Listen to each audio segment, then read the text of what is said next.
In the realm of Orbis, the world in which Hytale is set, we're shown a vast array of ecologies, environments, and terrain. The continent we've been learning tidbits about for the last 3 years. These elementally infused biomes, teeming with life and rich with lore, have captivated us non-stop with intrigue. But today, I want to turn toward the seas, beyond the beaches of what we know to be true about the game, and delve into the possibilities and theories I have for Hytale's oceans. What lies beyond the waters? How deep does it all go? And how will it compare to other games? Welcome back to Kweebec Corner. My name is Connor, and today is a very aquatic themed discussion, because this channel has joined TeamSeas, led by Mr. Beast and Mark Rober, in a quest to raise over $30 million to remove 30 million pounds of plastic and waste from our oceans. We'll be touching more on that a bit later, but for now, I've been tasked with taking what we love on this channel, upcoming game Hytale, and diving deep on all things underwater.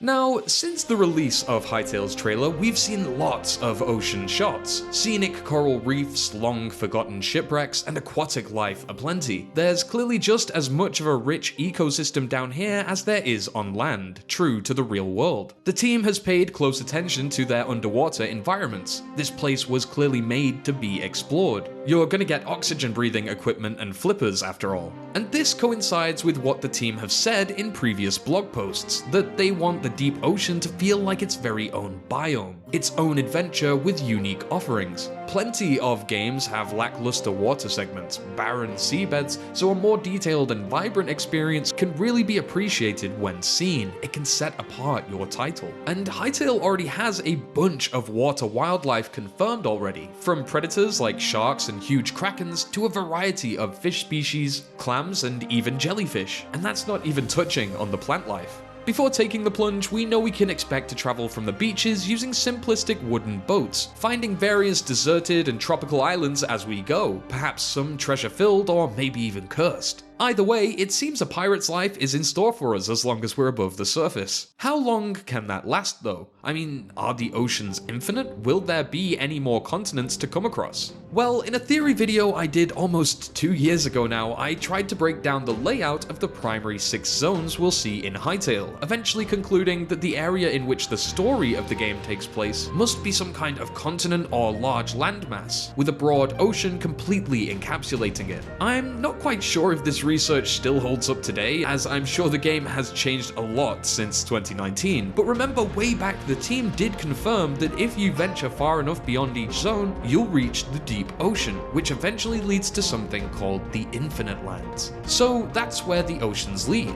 But what exactly is that? The Infinite Lands probably remind you of the Farlands in Minecraft if you know your stuff. The Farlands are a point in the world generation that is so far from spawn that everything just becomes a giant wall of glitched terrain. Clearly, the Infinite Lands in Hytale isn't that. Quote, while the story of the adventure mode won't take you out this far, the world gen technology will ensure there's always something to find. So we know that we won't just run into a giant Game of Thrones style ice wall once we reach the edges of the ocean. And to be honest, that's a relief. I can't imagine the central continent to be too huge. I mean, even if you could select a size option at the start, it would still feel a little bit limiting. But because of the Infinite Lands, if a player wants to, say, ignore the story entirely and just go off into the wilderness to survive, well, now they can. The devs thought about that and used the oceans as a passageway.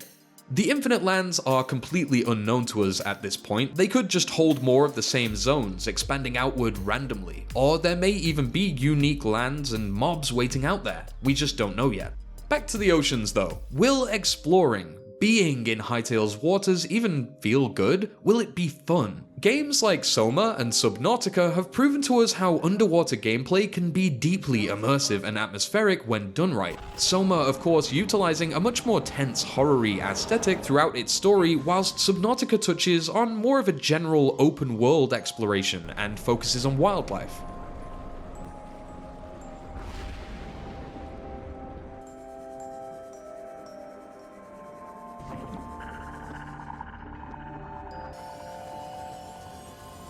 Despite this, both games similarly use depth to convey a sense of tension. Both titles focus on the mystery and darkness that the ocean can present, and I wonder if Hytale will do the same.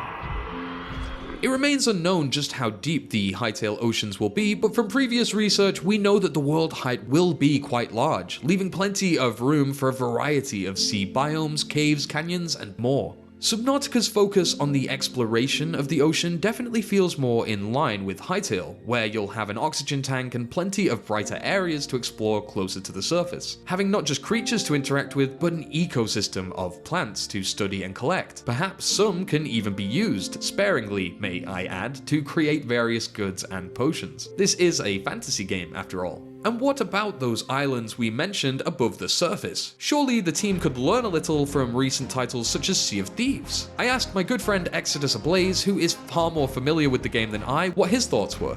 Hytale's oceans have a lot to offer in terms of exploration and adventure. There are many possibilities when it comes to different creatures, different quest types, and different experiences that you will have on Hytale's oceans. Whether it's a giant sea monster rising from the depths to attack you, or maybe possibly your ship, fighting off a band of notorious pirates, stealing their treasure, or maybe you'll even have to navigate through terrible ocean storms. We have seen a lot of awesome weather effects that the devs have put into Hytale, so I wouldn't be surprised if there would be something like this. You can catch Exodus on his channel that I'll link in the description. To be honest, high seas fantasy isn't new, but what I hope Hytale does bring to the oceans is unique in some way. We've seen some sunken pirate ships, which are pretty cool, but who were they? Maybe they aren't pirate ships at all, maybe they were trade vessels. There could be a quest related to them. Perhaps there's some secretive underwater faction lying in wait. We've seen some more mutated and otherworldly sea creatures before, plus we know Hytale's story has some weird alien or corruption plot going on.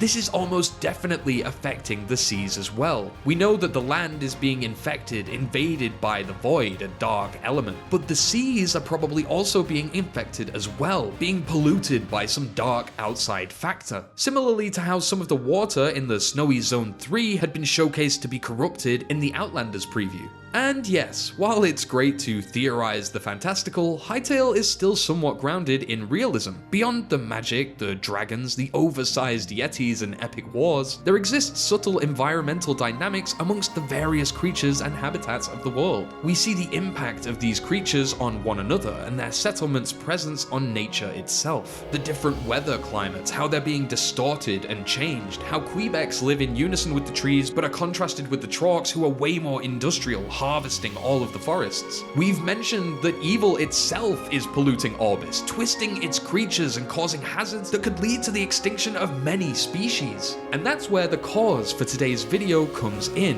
While it's great to wonder about faraway mythical worlds in peril, our world actually is. #TeamSeas is the next fundraiser in a series started by hugely popular creators MrBeast and Mark Rober in another effort to clean up the planet.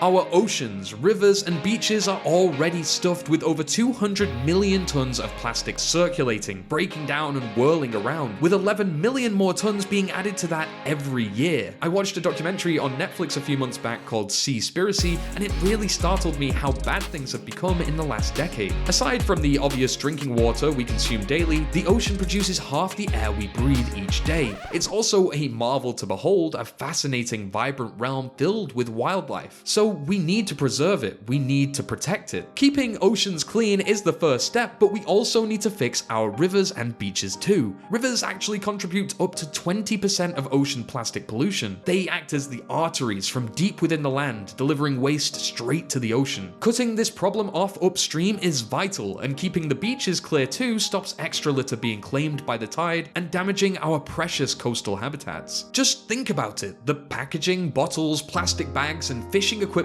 that pollute these waters are not just a detriment, but a threat to the entire ecosystem, an absolute crisis that must be averted. So, in an effort to help fight these waves of waste, and as a sequel to Team Trees, the largest creator-led fundraising campaign ever, #TeamSeas plans to remove 30 million pounds of plastic and garbage from the ocean by raising $30 million.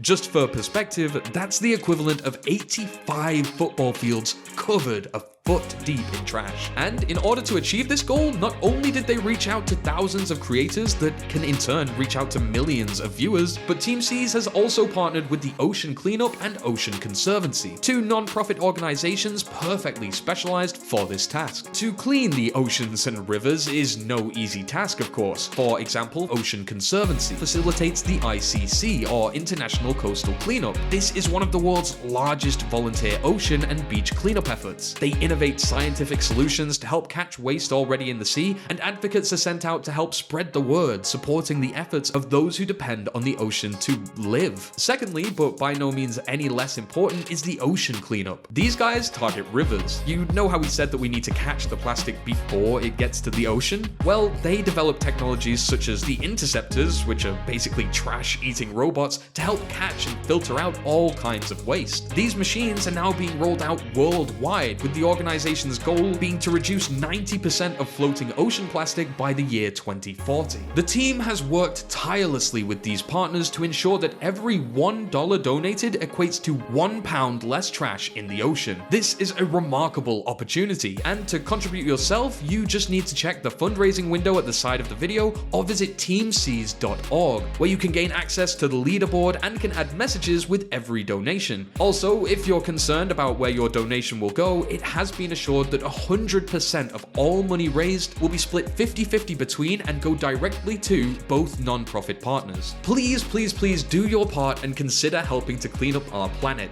Just sharing this video and others with the hashtag TeamSeas with the people around you will go a long, long way. This probably isn't the first and likely not the last TeamSeas video you'll see either. I think people are planning to upload videos all throughout the month. And just while I'm here, a few updates from myself. I wanted to confirm that the Hytale Thankmas stream will be going ahead this year on December 11th. We've got an amazing show in store, and lots of community members will be in attendance to celebrate block games and raise money for New Story, a charity which actually 3D prints houses for communities around the world, selected by Jacksepticeye himself. And we Minecraft and Hytale fans do kinda know a thing or two about making houses. I'll provide more updates on that in Discord and on Twitter, so make sure you're checking there regularly. I will once again remind you to donate to TeamSeas if you can. I appreciate you watching this far. Continue smiling, thank you for liking, subscribing, and thanks as always for watching Kweebec Corner. Stay safe and keep free.